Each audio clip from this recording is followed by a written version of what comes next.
thanks to my Ko-fi supporters that make these videos possible. You can also get a deck review on my weekly Tuesday and Sunday streams. It's the best way to support the channel. Hello everyone. So I've been playing Magic for like a while, and I've been making videos about it for a while too. For those that haven't seen my old crusty videos I added together way back when I first started making videos about them, they were predominantly about commander decks I liked, and I went about trying to weave lessons into each of them. My first video, Farika, was about how you shouldn't discount old cards given the context of new tools and new sets. Safara was really a video about understanding card quality and the truly incredible decision it is to deem a Magic card worthy of being played in your deck. You get the idea. Using decks I love so much to teach something about this game is a lot of fun because I get to use such rich examples from my experience with having actually played with that list. There is a deck, though, that I've had since well before the beginning of my channel 2 years ago that I have not made a video about at all. And that's my Ayara First of Locthwain deck. I mean, she was briefly mentioned in a one-off video I did about removal in Commander, but that didn't sate the itch for some people, since I still get regularly asked about whether or not I'm going to make a video for this half-decade-old list sitting in my Mox field. The answer for a long time was no. And the simple reason is that the deck is boring. It's literally a pile of black cards that I like, some of which being ubiquitous staples. Speaking of cards you like, if you have trouble finding those and you don't have time to sift through Scryfall or have an encyclopedic knowledge about Magic, I can't recommend the sponsor of this video, Commander Template, enough. Commander Template is Rebel Lily's deck building website and has so many quality of life features that other websites simply lack, like being able to find all the fixing lands in your colors and the new recent feature of being able to search for Scryfall tags directly in the deck builder. This is the easiest site to go from nothing to building a deck you love, and updates based on your feedback that make it even easier are frequent, like the new castability ranking that tells you how often you'll be able to cast the spells in your list. Go check it out today. Thank you so much, Commander Template, for sponsoring this video. I don't know, guys, I'm a stupid hipster. Do you understand the humiliation ritual it is for me to go like, hey, this is a mono black Drain deck that wins with Saw in Half, Grey Merchant of Asphodel, and Bulls of Citadel? On the internet, these cards are not cool or interesting. They're broken, tired, and dumb, and I don't care anymore. Have you experienced the perfect non-deterministic joy of having Bulls of Citadel and a Scry engine like Viscera Seer? Have you sawn Grey Merchant in half and then Coiling Rebirthed it and then sacked the non-token version of it to Ayara and then reanimated it again? All off of Cabal's Coffer mana for 5 Gary triggers in a single turn? Probably not. I don't know your life. Maybe you have. The point is that looping and flickering Gary all day isn't necessarily a fun play pattern, and I can go over all the nitty-gritty technology in the deck that I've learned to run over the years, and I will do that later, at the end after I'm done making all my points. But none of that changes that the core cards of this deck's wins are just a bunch of stupid, broken, boring cards that are super ubiquitous in casual Commander. And so, for the longest time, I felt like I couldn't really make a good video about this deck because of that. Now I'm just kind of sitting here with these thoughts, and low-key, I feel like an idiot, which is a good feeling to have because it means there's probably something to learn. Like, what is the allure of these cards? If they're so boring that I don't even want to make a video about them for 2 years, why do I like them, and by extension this deck, so much that I've kept it put together for almost my entire paper Magic career, and still actively play it? Why do I not have the same kind of fond opinion of other format celebrities like, say, Craterhoof Behemoth or Rhystic Study? I feel like the ease of talking about this deck after so long has come a bit from my recent mental shift towards the idea that cards are just tools. They do not have morality. There is no real judgment you can pass on a card until you have the full context of their being within a list. Like, yeah, in a vacuum, for instance, my favorite example of this is like Phyrexian Arena. It's a little mid, but when you pair it with a card like Solitary Confinement as a way to break the parity of its effect, it becomes a lot more interesting of a card, right? The same is true for Grey Merchant here. I have a fun time casting him. The deck's shell is built around supporting him, and I enjoy that fact. So what's the issue besides some random format stigma telling me that this card is evil and lazy or whatever? I don't mean to paint the image that the stigma's unfounded, by the way. This format is casual, and that does draw in a lot of self-expression into the culture of Commander decks. When you have something that's considered homogenous, it can appear as kinda lame to the people in the culture who are hyper-obsessed about this personality expression aspect of a Commander deck. But Commander decks aren't personality tests. Sometimes a card is in a deck because it creates a play pattern you consider fun without having to worry about the meta cultural implications about the fun that it created for you. People have a lot of things they want to draw out of the format and the game as a whole. And so these more popular cards are typically frowned upon as easy in the grand scheme of Magic the Gathering, and low-key, I think that's a little sad. What I'm getting at is that it's totally fine to run cards that are homogenous and generically good. But when it's because you're not having fun with them, but instead because they feel like necessary, then it's a problem. But not everyone is doing it for that reason. I run Gray Merchant because I find the simple brain-dead play pattern he presents fun, especially after a late night, I want it to go to bed, right? I especially find engaging because what other format does this specific card have the same effect that it does in Commander? I don't know, there's just something about the archetypal and traditional appeal of this card that I greatly enjoy about it. The context of Gray Merchant in Commander is fun to me because of how the bug of his life drain tripling the gain for you has become kind of a feature of the Commander format, and it's something I find engaging to play with even if it's simple and stupid. In the same way, the context Bolas' Citadel has in a 40 life format is also one I find funny. It's broken and stupid powerful, but I don't care. Once again, I wouldn't trade my stupid non-deterministic Storm-Off turns for the world. It is a part of this deck I really enjoy. But strangely, I don't feel that way about Rhystic Study.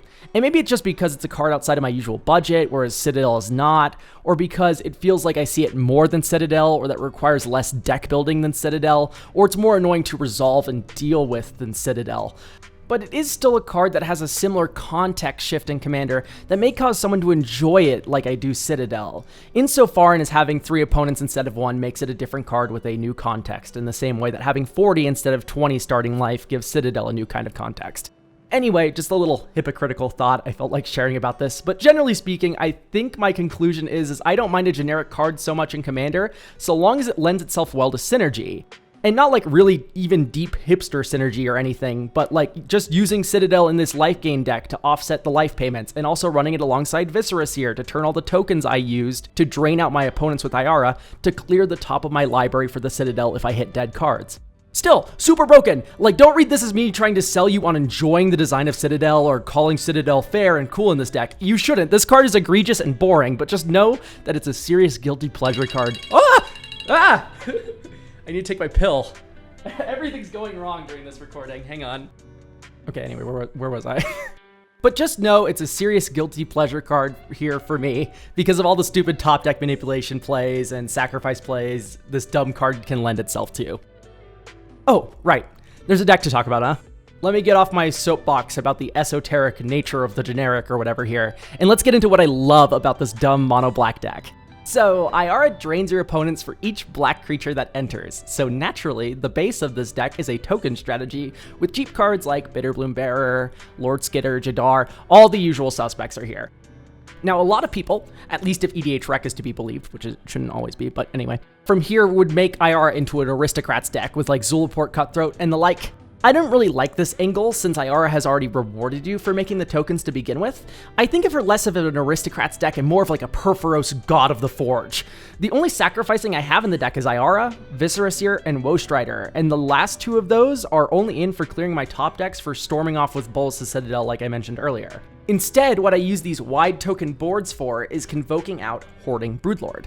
Hoarding Broodlord is a disgusting Magic the Gathering card that is basically Runescarred Demon if it was good. Turn your wide board into mana for the dragon, tutor up Saw in half, then convoke out that Saw in half, and tutor for any 2 cards you want and give them convoke, because you make 2 dragons. My usual suspects for this are Bolas' Citadel, Gray Merchant, and Coiling Rebirth. Hopefully after giving you a second to read those cards, you get an idea of why I typically reach for those. The joke is usually I can play Gray Merchant next turn and then sack it to Ayara and then Coiling Rebirth it and then get 2 copies of Gray Merchant, maybe with a Veto or Enduring Tenacity in the mix. As per usual, I've found a way to turn this deck into a flicker deck despite it not being in white. This is not even really the most interesting part of the deck though, just giving some context for what the main gameplay line of this deck looks like and how it typically closes. Speaking of making this deck into a flicker deck, in addition to the Coiling Rebirth and Saw in half shenanigans, the deck also runs Reanimate and 5 other effects that return a creature card after it dies to the battlefield at 1 mana. Not only are these great protection spells for my very removable commander, they also allow me to rebuy important effects. By targeting a creature with an enters or dies trigger, I can then just sacrifice it to Ayara and it will return. Of course, Grey Merchant is the best to do this with, but I have other funny fellas like Black Cat, Grim Servant, and Vindictive Lich. Later in the game too, they become quite useful with Kokosho, Massacre Worm, and Abhorrent Overlord. Since the deck's curve is rather low and it's obsessed with life gain, it also gets a couple of nasty engines that also fit into the deck's recursive value. The first being Mozio, Vane's new Dean from Strixhaven. Playing this guy already nets you 2 gain triggers. So, if you have a 2-drop like Keen Duelist, Orzhov Enforcer, or God forbid Black Cat in play, you can sacrifice them for free to Ayara the turn you play Mozio, typically on turn 4, and they'll return right away on the end step. From there, it becomes a lot easier to start doing some absurd plays, the best of which, of course, being Kokosho and Grey Merchant, since they provide more than enough life gain to return themselves all on their own. Moving on, the deck also runs another Strixhaven All-Star, Vane Witch Coven, which is super broken in a low-to-the-ground creature deck like this. With all the 2 and 3 drops getting thrown around into the Ayara Wood Chipper for value, it's more than easy to return 1 with a spare mana here and there. Sometimes what you'll do is cast a creature spell, sacrifice it to Ayara in response to the drain trigger, and then let that trigger resolve. Then you can pay a black to the Vane Witch Coven to return that creature to your hand. Later in the game, with a Kagwal Coffers kind of engine that gives you ludicrous black mana, as is tradition in these kinds of commander decks, you can even do that sack in response to the drain trick with some of the more important, bigger idiots mentioned earlier. The last kind of recursive engine this deck runs that gives it insane grind is the MH3 All-Star Chthonian Nightmare. A token deck with a 3-mana commander and a glut of mana value 2 and 3 drops which sport good death and enters triggers. It's no wonder why this is legitimately one of the strongest recursive tools in the deck that basically keeps it permanently functioning even in the face of infinite removal.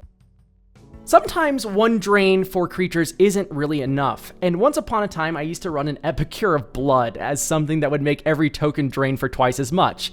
Nowadays though, we get some real cheap heaters like Marauding Blight Priest, and also the undisputed GOAT, Starscape Cleric, that can make each token cause 2 to 3 extra points of life loss despite being cheap as hell. Normally these are combo cards with something like Exquisite Blood or its sexy guy creature form, but honestly, after having this deck with Plague of Vermin in it for a while, I found that combos just kind of get you unwanted ire, and you really don't need them because the deck just drains so much life. Anyways, top this all off with a Bloodletter of Aclazotz, which I'm going to be entirely honest, I don't even know if it's correct to be running because this guy's just so much overkill. But when each creature enters, drains for 8 life, it feels pretty awesome, so it's never gonna get cut, at least for me. Alright, now it's time to get a little spicy now with some hot tech that makes me truly in love with this list, starting with Poisoner's Apprentice, which, since it is perfectly worded to work with Bogwater Lumerette in Strixhaven Limited, it also works with Ayara. You see, normally these effects have an intervening if clause, like here on Garruk's Uprising. When it enters, if you control a creature, blah, blah, blah, blah, blah. Basically, because of where that if is placed, Garruk's Uprising's first ability doesn't trigger at all unless that 4-power creature part is true. Whereas Poisoner's Apprentice will always trigger, and when the trigger resolves, it checks to see if you gained life. Meaning that you can cast it into a board with Ayara on it, let the drain trigger resolve first, and then let the Apprentice trigger, and it sees you gained life and then kills the creature you want to kill. Now, why is this, say, better than like a normal kill spell or Ravenous Chupacabra?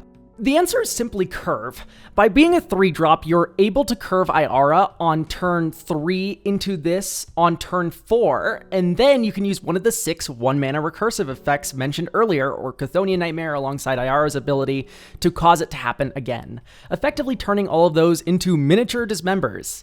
Chupacabra would probably still be fine to run as well, by the way.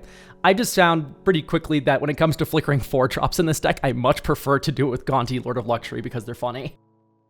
Okay, so believe it or not, this deck that is essentially a flicker deck explodes kinda hard when put across the table from a Torpor Orb, especially when you note that it's also mono black. The creature Torpor Orbs, no problem. There's plenty of removal in the deck for those losers. Torpor Orb is a card that makes me shiver to even think about, though. You can kind of just play through it with the fact that the deck has Exsanguinate and good control tools to buy you enough time to make a wide board and maybe use Bloodletter as an overrun for all your flying harpies and bats and whatever. But honestly, I found that running Blast Zone in the mana base has just given me a lot more peace of mind.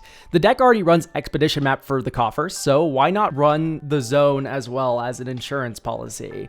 Well, the basic count for Cabal Stronghold is the answer to that, but honestly, one utility land here has felt pretty nice. Okay, next in the spicy tech department, we have Kumbaj Witches, which I literally just run because they're funny, and legitimately it's stronger than people first think. I'm sure a lot of older Commander players already know this card. It low-key was kind of a staple in the past, but I still think it's really cracked. Pick off mana dorks and even annoying 2 toughness creatures with the help of an opponent.